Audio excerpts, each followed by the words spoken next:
So hook up your clips or your wire connectors. Put it over the top of the lip of the door. Push down a little bit. And then make sure you have all your other wires visible. And put it back together. Actually, it's a pretty good setup.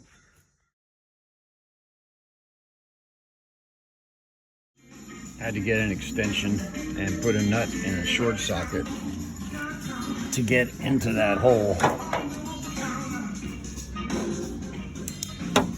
And then get the bolt through that hole.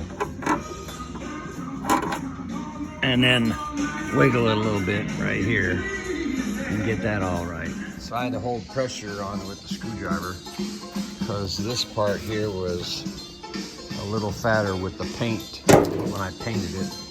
And then it slips in there and then goes in this hole and then pushes that way. Well, supposedly this piece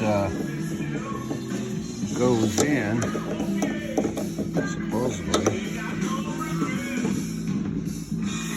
Now we may have an issue here.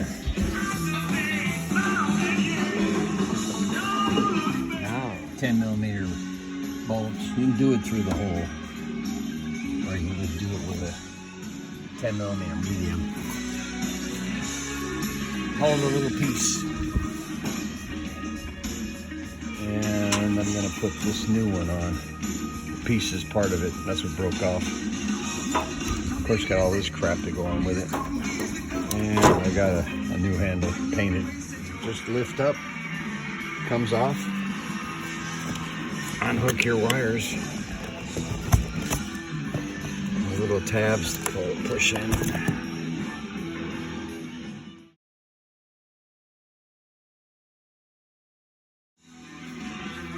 Pop the panel off. And it's not a lift off like a Crown Vic. Just find a spot where they start popping. If you didn't know, I always do on this side, because if it is a lift off like a Crown Vic, you don't want to scratch up stuff they can see.